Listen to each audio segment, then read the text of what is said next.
and welcome to another interview, powerful conversation to inspire. I'm Leo, and today I'm joined by Jake Sawyers. Jake is a Port Talbot boy who now lives and works in Cardiff. Jake is a trained actor who works full time in the creative industries. He loves creating funny and thought-provoking online content, performing in drag and making people laugh. Jake has recently created a comedy pilot for BBC Radio called The I Word. Jake was born with a slight impairment and he lived experience that often influences works. He's very passionate about breaking down stereotypes and of course karaoke. Jake, thank you for joining me. So, what was your inspiration behind writing the I Word? Hi, Leo. Thank you so much for having me today.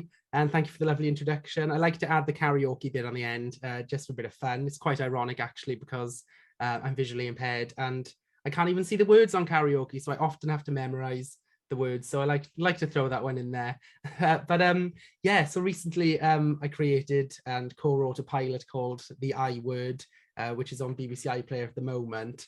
And yeah, it's a bit of a funny story where it all came from. It originally was going to be some sort of sketch comedy pilot, and it eventually then turned into what it is now.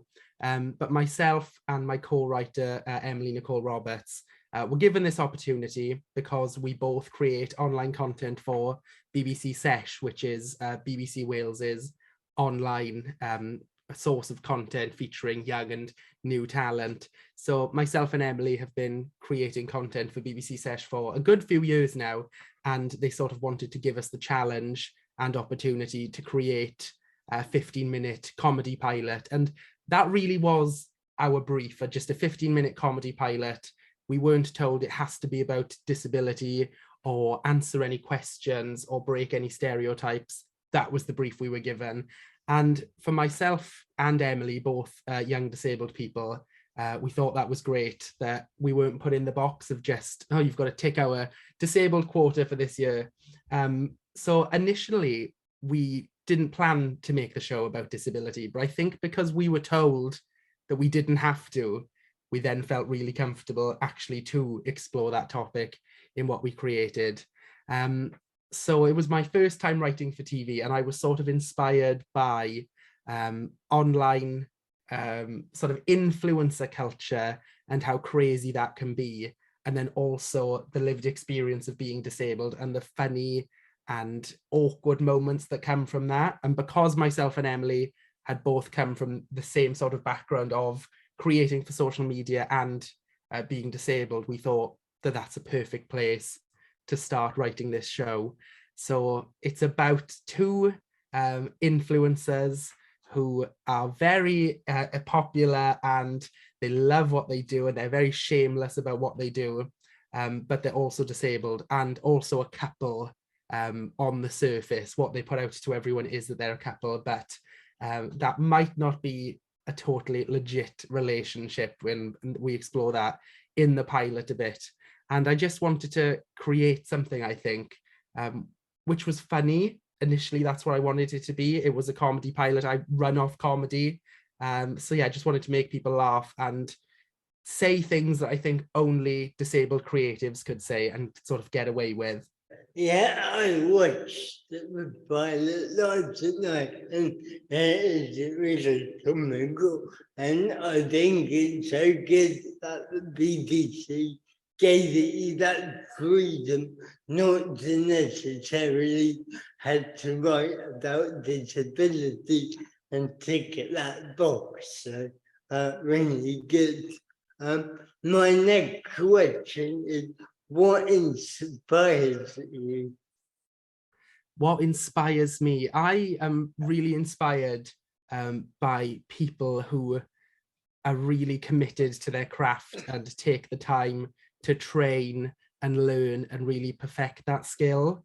I think that's when a project truly becomes great, is when every part of that machine knows what they're doing, they know their role, but then they can also influence what everyone else is doing as well. I love that collaborative process.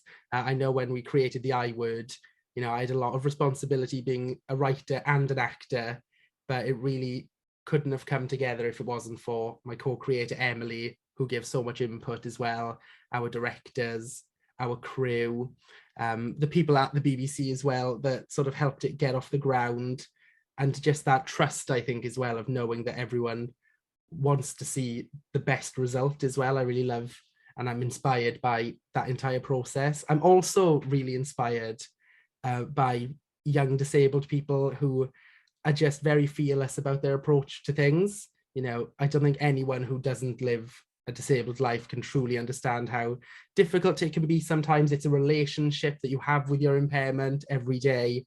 And I just love seeing people who are out there doing it, especially in the creative industry where I work. I love meeting people working behind the camera, working in the offices, in admin, in producing, who are just out there, not necessarily talking about being disabled, but are just doing it. I used to, growing up and in my sort of early 20s, you could say I sort of made a career out of talking about being disabled. I made a lot of content about it and things like that, breaking stereotypes. But now I've sort of learned that actions speak louder than words. I love just seeing people out there doing it rather than just talking about it. And then also the people who get to make those decisions, who are higher up, not just giving lip service and saying, yes, we will do it one day. I like to see actual change being made and people getting those jobs and making that difference and enriching the workplace that they're in. Yeah, I agree. And, the more talented people with a disability are able to be an more attention section, we can show in all aspects of our lives. The more it kind of normalizes it, what we had to deal with and what we had to go through. And I was thinking, because obviously your charity called the IOS, which is interdirectional. So that word is a very loaded word. And Yeah. I know some people hate it and some people use it and utilize it. So what do you think of that word? Yeah, it's really interesting, actually. Along with the I Word show, BBC Wales also released an article where myself and Emily talk about the word inspiration and how it makes us feel. And it's not a word I hate at all. I think it's great. It's important to be inspired by things, inspired by people and movements, because you need to feel passionate and love for something if you really want to put your all into it. But it also can be a very loaded word as well. I know I've been called inspirational for just sort of getting along with my day. And like everyone else, I want to work. I want to sort of make a name for myself, build up a career.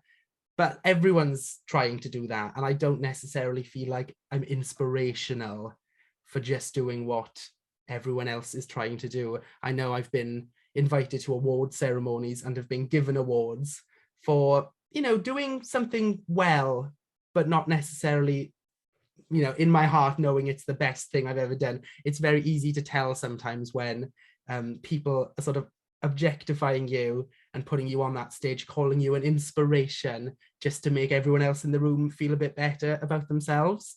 So yeah, the word inspiration, I think, can be used, and I love using it myself, but I don't like to be called inspiring for just buying a glass of, going out and buying a pint of milk from the shops while holding my cane. I totally agree. Absolutely. It just loaded the word, and like you, I feel like when people use it, when you're just kind of living your life and going around doing normal everyday things, Mhm. it's rather patronizing to say the least.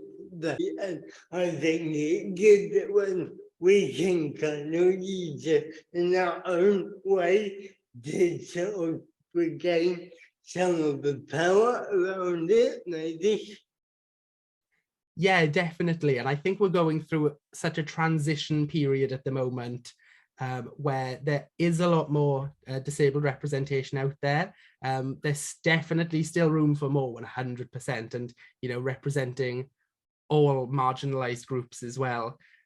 So it's just, I think, working out that balance of when we clap for people, when we raise them up, when something is truly an inspiration.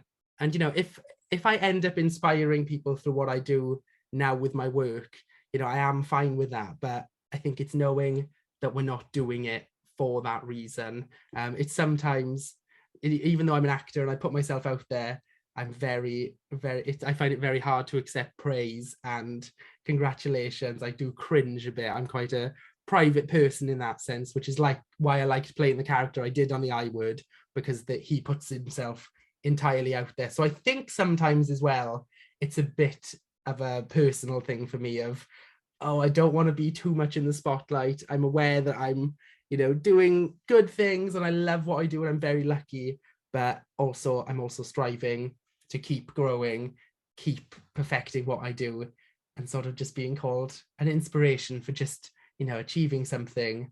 Yeah, like you said, is a bit patronizing. Yeah, that leads me nicely onto my next question, which is what difference would you like to see or make in the world? Difference I would like to see or make in the world. Uh, I would just like to see people doing what they want to do without as many barriers as there are. I know so many talented people who are sometimes just not given the chance. Those things are not in place. And I just want to give employers and people the tools and understanding to sort of meet in the middle and just have those conversations. I'm from a working class background. I'm also part of the LGBT community and I'm big into comedy. So personally, what I want to do is break down all that awkwardness. I want people to have honest, frank conversations. Some of my best work has come from sitting in the pub and people asking me questions, which is something that I do enjoy sometimes. I don't mind talking to people about my impairment or, how I'm from a working class background, but I want to just break down that awkwardness and let people ask those questions, put themselves in that situation.